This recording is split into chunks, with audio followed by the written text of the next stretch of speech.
Monsieur le Président, chers collègues, permettez-moi tout d'abord de vous exprimer toute ma gratitude pour l'accueil bienveillant et la sollicitude que vous m'avez accordée depuis mon arrivée. Sachez que je suis fière et honorée de partager cette chambre avec vous toutes et tous. En franchissant les portes du Sénat pour la première fois, je n'entrais pas seule. M'accompagner l'immigrante que je suis et qui a dû repartir de rien, le père disparu avant ma naissance, les sacrifices d'une mère courageuse, le deuil d'un époux qui m'a tant épaulée et la mémoire d'un pays quitté dans la peur.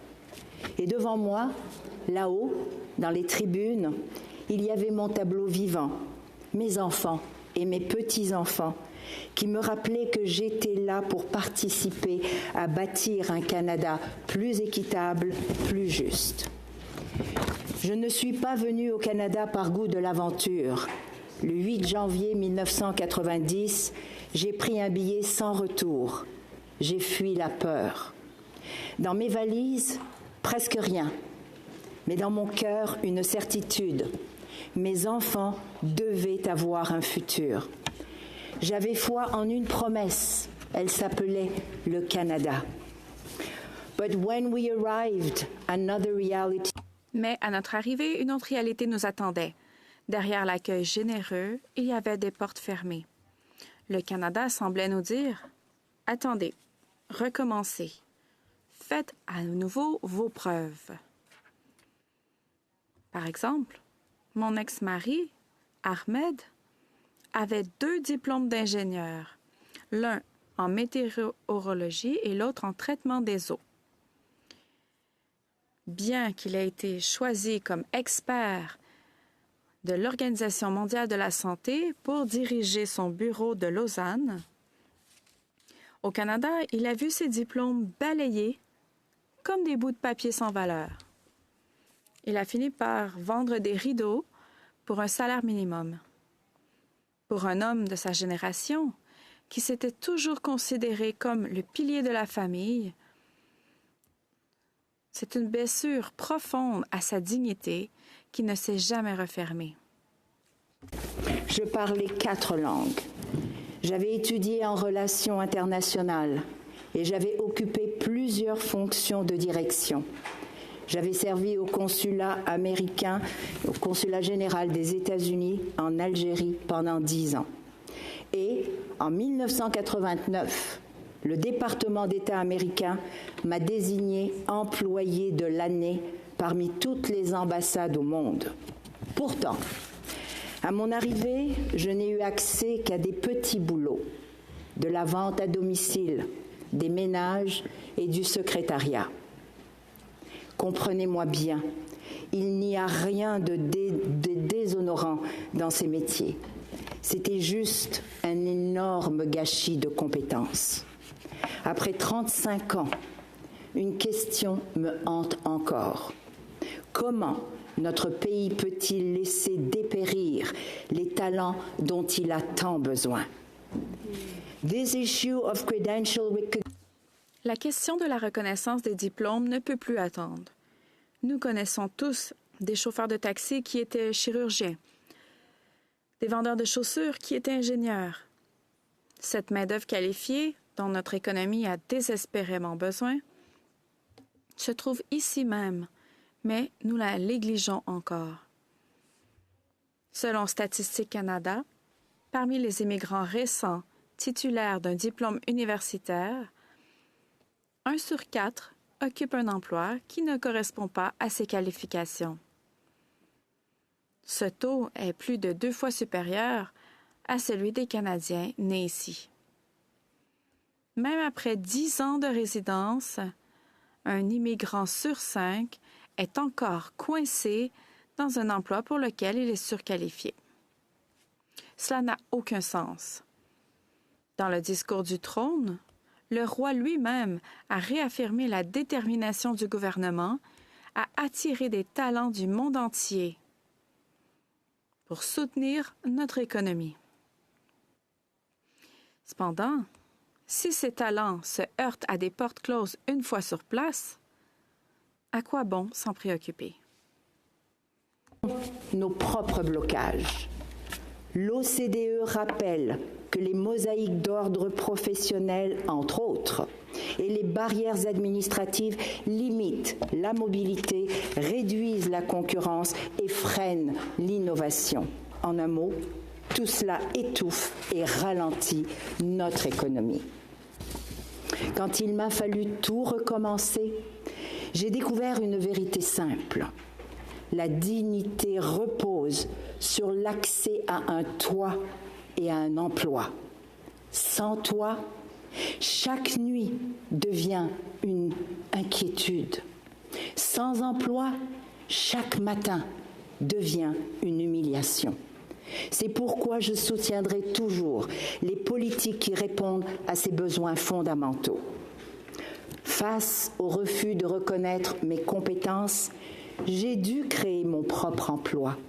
Je suis donc devenue entrepreneur, non par rêve, mais par nécessité. Vous comprendrez donc que je continuerai à porter ici, avec toute la passion qu'on me connaît, la voix des petites et moyennes entreprises, parce qu'elles sont l'oxygène de notre économie. Elles représentent 98% des entreprises, la moitié des emplois et du PIB. Pourtant, elles sont encore trop souvent écartées des grands projets, freinées par la bureaucratie et le manque de financement. Et que dire des entreprises dirigées par des femmes? Les obstacles sont encore beaucoup plus grands. Je le sais, je l'ai vécu. Aujourd'hui encore, à un homme, on demande sa vision de la croissance. À une femme, on demande si elle a un garant ou comment elle va concilier travail-famille. Quelle humiliation dans un pays qui se veut champion de l'inclusion, de l'équité et de la diversité.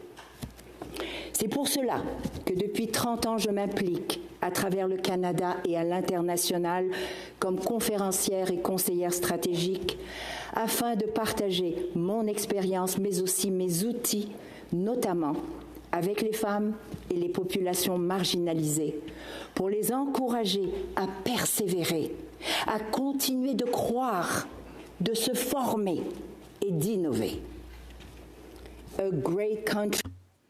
Un grand pays comme le nôtre ne devrait jamais laisser personne de côté. Parce que chacun est important et que chacun mérite une place dans notre société. Être des citoyens responsables ne peut que nous rendre plus forts et plus fiers.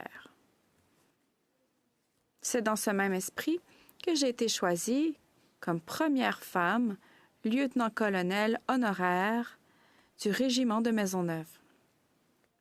Ces réservistes sont des soldats citoyens. Ils sont essentiels à notre protection civile, répondant à des situations telles que les inondations, les incendies et les pandémies. Pourtant, ils sont peu reconnus et peu soutenus. Derrière chaque réserviste, il y a une famille qui doit s'adapter et une entreprise qui doit composer avec cette double réalité. Je salue ces employeurs et j'appelle à récompenser et à soutenir leur engagement sociétal. L'armée représente bien plus. C'est d'ailleurs le seul lien tangible avec ce père militaire que je n'ai pas connu et que j'ai cherché toute ma vie. L'absence est devenue héritage. En juin 2025, en acceptant de devenir la première femme capitaine honoraire de la garde côtière canadienne, j'ai voulu envoyer un autre message, particulièrement aux femmes. Elles peuvent et doivent continuer de briser des plafonds de verre et d'occuper les fonctions auxquelles elles aspirent. Chaque jour, je mesure le dévouement de ces femmes et de ces hommes qui veillent sur notre sécurité. Qu'ils en soient remerciés. Mais notre sécurité, chers collègues, ne se joue pas seulement là, elle se joue aussi en ligne. Usurpation d'identité, ingérence étrangère, cyberattaques, vol de données, les menaces, elles explosent. En juillet dernier, j'ai été victime d'une vidéo truquée générée par l'intelligence artificielle. Une imitation presque parfaite de mon image et de ma voix qui incitait à investir dans des produits frauduleux. C'est alors que j'ai mesuré le grand vide juridique et la faiblesse des moyens de protection des citoyens et des entreprises. D'ailleurs, la vérificatrice générale l'a rappelé en 2024. Le Canada accuse un retard stratégique et opérationnel en cybersécurité et en lutte contre la fraude. Pourtant, nous ne manquons ni d'experts ni de talents. Ce qui fait défaut, c'est la coordination, la volonté politique et la rapidité d'exécution. Les anciens projets C26, C23, C63 doivent être mis à jour et redéposés d'urgence. L'Union européenne, le Royaume-Uni, l'Australie ont déjà mis en place des modèles qui se prouvent être efficaces. Pourquoi pas nous ? Qu'attendons-nous ? Car il ne s'agit pas seulement d'enjeux techniques, mais bien de souveraineté politique et économique. Lorsqu'il s'agit de souveraineté économique, nous devrions avoir le courage de regarder nos propres incohérences. Comment peut-on parler de souveraineté quand il y a moins de restrictions commerciales avec les États-Unis qu'entre nos propres provinces et territoires? L'Union européenne a réussi à construire un marché unique entre 27 pays et 24 langues différentes. Et nous, Canadiens, avons divisé notre maison commune en 13 petits marchés étroits. Des études récentes montrent que c'est comme si nous imposions un droit de douane de 7 % à nos propres entreprises pour commercer entre nos propres provinces. Encore une fois, cela n'a aucun sens. Il est grand temps que les gouvernements fédéraux, provinciaux et territoriaux mettent de côté leurs allégeances partisanes et libèrent le potentiel de notre économie. Ne suffit plus. Nous devons aussi déployer notre diplomatie économique. La francophonie, par exemple, c'est une passerelle sans pareille vers de nouveaux marchés, du Québec aux prairies, de l'Acadie au territoire du Nord, comme à l'international. Sortons donc cette francophonie du folklore. Ayant été ambassadrice de la francophonie économique durant 3 ans, j'ai vu ce potentiel, un accès de 320 millions de personnes où nos entrepreneurs peuvent prospérer. But none of these assets will be... Mais aucun de ces atouts ne portera ses fruits si nous ne faisons pas de l'éducation une priorité nationale. Nous devons rester à la pointe de la technologie et investir massivement dans la requalification. Comme l'a dit John F. Kennedy, notre progrès en tant que nation ne peut être plus rapide que notre progrès en matière d'éducation. L'esprit humain est notre ressource fondamentale. Gouvernement, entreprises, citoyens, tout le monde doit tirer dans la même direction. Nous devons également envoyer un message clair à la prochaine génération. Nos talents sont nos plus grands atouts. Votre talent est notre plus grand atout. Nous avons besoin de vous et nous croyons en vous. Dear colleagues, Chers collègues, le chemin qui m'a conduit ici a été long.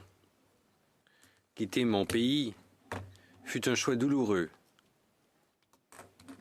Mais c'est aussi un choix que je n'ai jamais regretté. Le Canada m'a accueilli, mais il m'a aussi mis à l'épreuve. C'est d'ici que j'ai connu l'insécurité, le doute et l'exil intérieur. Mais peu à peu, grâce à la résilience, grâce à des sacrifices, grâce à des échecs aussi, mais à des réussites, j'ai retrouvé ma dignité et gagné la confiance des communautés et de mes pairs. Je les remercie. Je continuerai humblement à faire de mon mieux pour faire entendre leur voix. Sur les défis d'aujourd'hui et de demain. Et c'est à nous tous, citoyens, gouvernements, entreprises, peu importe nos allégeances, d'y faire face ensemble. Collègues, toutes mes actions, aussi différentes semblent-elles, le livrement d'un erreur porté par une mystère, celle d'un Canada qui permet à tous de participer à une œuvre commune, plus grande que nous-mêmes. Senatrice Henkel. Que je souhaite à faire grandir. Merci.